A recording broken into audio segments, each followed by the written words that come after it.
Imagine कीजिए, आप अपने मोहल्ले की सड़क पर हवा में तैरते हुए बिना किसी कंट्रोल के उड़ रहे हैं और आपका दोस्त घबराहट में आपके पीछे दौड़ रहा है। नोबिता के साथ बिल्कुल यही हो रहा है। टाइमलाइन को थोड़ा रिवाइंड करने पर इस अफरा तफरी की जड़ सामने आती है, जियान की दादागिरी। और हमेशा की तरह नोबिता इस आपसी टकराव को सुलझाने के बजाय इससे बचने का कोई रास्ता ढूंढ रहा है। उसे अपनी परेशानी का एक तुरंत और बिना मेहनत वाला हल चाहिए। नोबिता चाहता है कि बिना किसी मेहनत के जियान का गुस्सा एक झटके में गायब हो जाए। ये डायग्राम मूड चेंजर मशीन का एक टेक्निकल फ्लो चार्ट दिखाता है। ये टूल इंसान के इमोशंस को सीधे हाईजैक करने के लिए बनाया गया है, जहां अलग अलग बटन खुशी, गुस्सा, हंसी या डांस जैसे आउटपुट से जुड़े हैं।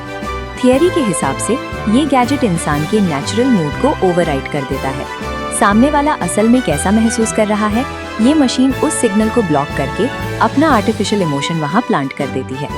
नोबिता को लगता है कि जियान का गुस्सा कोई भारी मशीन नहीं, बल्कि एक साधारण स्विच है जिसे वो बंद कर सकता है। उसे अंदाजा भी नहीं है कि इंसानी जज्बातों के साथ किया गया ये खिलवाड़ कितना भारी पड़ने वाला है। नोबिता इस थ्योरी को टेस्ट करने के लिए एक गली में जियान को घेरता है।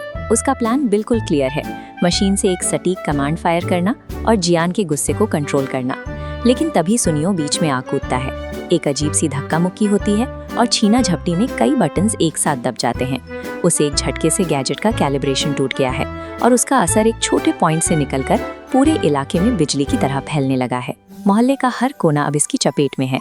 जो भी इस जोन में आता है, मशीन उसके दिमाग पर अपनी बेकाबू कमांड थोप देती है।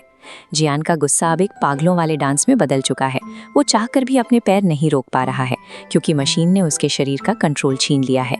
एक अनप्रिडिक्टेबल वेरिएबल सुनियो की दखलंदाजी ने नोबिता की छोटे से शॉर्टकट को एक अनकंट्रोलेबल वायरस बना दिया है, जो अब हर तरफ फैल रहा है। सुनियो खुद अपनी ही गलती का शिकार हो गया है। उस पर थोपी गई ये जबरदस्ती की हंसी इतनी हावी है कि अचानक उसका बैलेंस पूरी तरह बिगड़ जाता है और वो अपने स्कूटर से लड़खड़ाकर बुरी तरह नीचे गिर पड़ता है।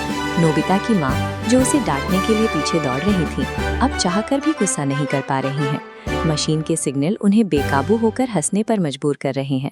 अब पूरा मोहल्ला इस मशीन की खराबी की चपेट में है। टीचर्स, दुकानदार और पड़ोसी, हर कोई अपने होश खोकर अजीबोगरीब हरकतें कर रहा है। डोरेमोन को इस उछलती कूदती भीड़ के बीच से रास्ता बनाकर उस खराब गैजेट तक पहुंचना है। ये किसी खतरनाक ऑब्स्टिकल कोर्स को पार करने जैसा है। इस भयानक शोर और केओस के बीच नोबिता को एहसास होता है कि सिचुएशन पूरी तरह उसके हाथ से निकल चुकी है। जियान की वो छोटी सी डांट अब एक बड़े सामाजिक संकट में बदल चुकी है। नोबिता ने एक मामूली झगड़े से बचने के लिए पूरे मोहल्ले का चैन छीन लिया है। आखिरकार डोरेमोन एक एंटीडोट गैजेट का इस्तेमाल करता है।